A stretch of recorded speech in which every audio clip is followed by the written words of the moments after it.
فدیے کے بیان، جو اتنا بوڑھا ہو جائے کہ روزہ رکھنے کی طاقت نہ رہے، یا اتنا بیمار ہے کہ اب ٹھیک ہونے کی امید نہیں، نہ روزے رکھنے کی طاقت ہے تو وہ روزہ نہ رکھے، اور ہر روزے کے بدلے ایک مسکین کو صدقہ فطر کے برابر غلہ یا رقم دے دے، یا صبح شام پیٹ بھر کے کھانا کھلائے، شریعت میں اس کو فدیہ کہتے ہیں۔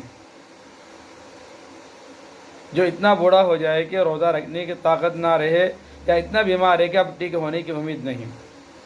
نہ روزے رکھنے کی طاقت ہے تو وہ روزے نہ رکھے، اور ہر روزے کے بدلے ایک مسکین کو صدقہ فطر کے برابر غلہ یا رقم دے دے، یا صبح شام پیٹ بھر کے کھانا کھلائے، شریعت میں اس کو فدیہ کہتے ہیں۔ فدیہ اگر توڑا توڑا کر کے کئی مسکینوں میں تقسیم کر دے تو بھی صحیح ہے۔ پھر اگر کبھی طاقت آ گئی بیماری کے بعد، یا بیماری سے تندرست ہو گیا، تو سب روزے قضا رکھنے پڑیں گے، اور جو فدیہ دیا تھا اس کا ثواب الگ ملے گا۔ کسی کے ذمے کئی روزے قضا تھے اور مرتے وقت وصیت کر گیا کہ میرے روزوں کے بدلے فدیہ دے دینا، تو اس کے مال میں سے کفن دفن اور قرض ادا کر کے جتنا مال بچ جائے اس کی 1/3 سے، یعنی 1/3 تین حصہ کرے، ایک حصے میں سے اس کی 1/3 میں سے اگر سب فدیہ نکل آئے تو وارث پر دینا واجب ہوگا، اور اگر سب فدیہ نہ نکلے انتہائی سے تو جس قدر نکلے اتنا نکال دے۔ اگر اس نے وصیت نہیں کی مگر وارث نے اپنے مال میں سے فدیہ دے دیا، تب بھی اللہ تعالیٰ سے امید رکھے کہ شاید قبول کر لے اور مواخذہ نہ کرے، اس کی پکڑ نہ ہو، اور بغیر وصیت کیے خود مردے کے مال میں سے فدیہ دینا جائز نہیں۔ اسی طرح تہائی مال سے فدیہ زیادہ ہو جائے تو وصیت کے باوجود بھی سب وارثوں کی رضامندی کے بغیر زیادہ دینا جائز نہیں، 1/3 سے۔ البتہ اگر سب وارث خوش دلی سے راضی ہو جائے تو دونوں صورتوں میں فدیہ دینا درست ہے، یعنی وصیت، مردہ وصیت کر کے بھرے یا بغیر وصیت۔ لیکن نابالغ وارث کی اجازت کا شریعت میں کوئی اعتبار نہیں، بالغ وارث اپنا حصہ الگ کر کے اس میں سے دے تو درست ہے، نابالغ کے مال میں سے نہیں لیا جائے گا، تو اس کی رضامندی، اس کی اجازت کے شریعت میں اعتبار نہیں۔ اگر کسی کی نمازیں قضا ہو گئی ہوں اور وصیت کر کے مر گیا کہ میری نمازوں کے بدلے میں فدیہ دے دینا، اس کا بھی یہی حکم ہے۔ ہر وقت کی نماز کے اتنا ہی فدیہ ہے جتنا ایک روزہ کا فدیہ ہے۔ اس حساب سے دن رات کی 5 فرض اور 1 وتر 6 نمازوں کی طرف سے 1 چٹانگ کم 11.25 سیر گندم یا 6 فدیہ کی قیمت دے دے، البتہ احتیاطاً پورے 12 سیر دے دے تو بہتر ہے، یعنی پورے 6 نمازوں، یعنی 5 نمازوں 1 وتر، ایک دن کے حساب سے ایک صدقہ فطر ہو جائے گا ایک نماز کا، 6 نمازوں کا حساب کرے تو یعنی وتر الگ نماز، اگر وتر کو الگ نماز شمار کیا کیونکہ واجب ہو، 5 نماز 1 وتر، 6 نمازوں کا ایک دن کا 6 فطرہ ہو جائے گا،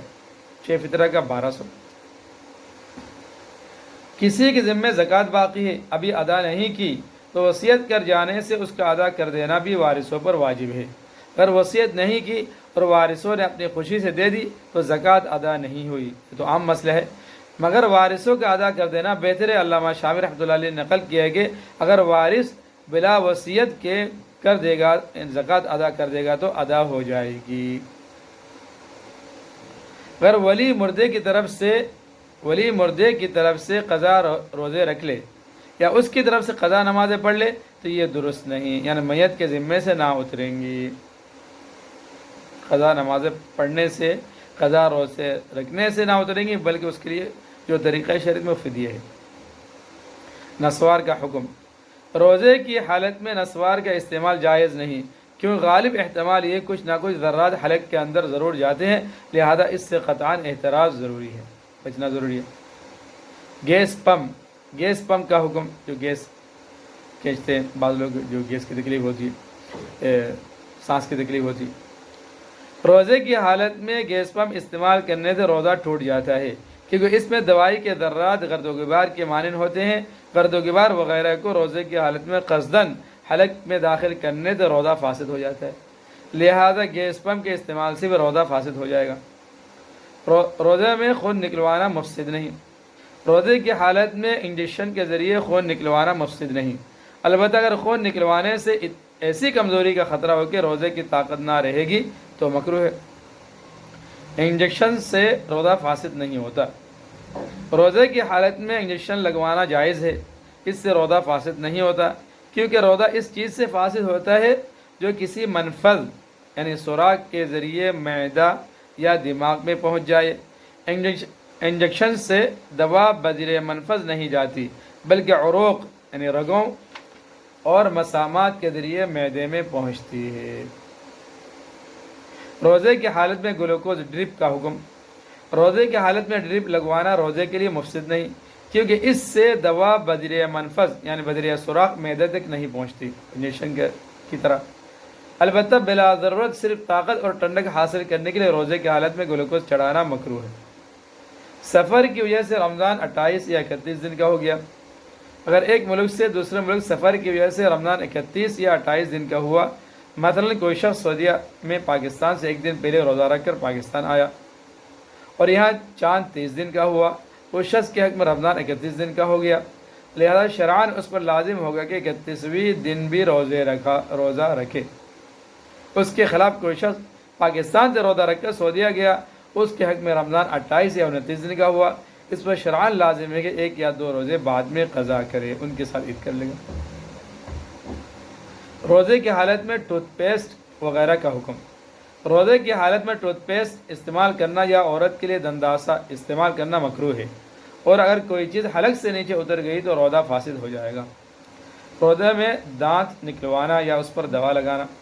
روزے میں ڈاکٹر سے ڈاڑھ نکلوانا اور منہ میں دوا لگانا بوقت ضرورت شدیدہ جائز ہے اور بلا ضرورت مکروہ ہے۔ اگر دوا یا خون پیٹ کے اندر چلا جائے اور تھوک پر غالب یا اس کے برابر ہو یا اس کا مدہ محسوس ہو تو روزہ بہرحال ٹوٹ جائے گا، اس کی احتیاط ضروری ہے۔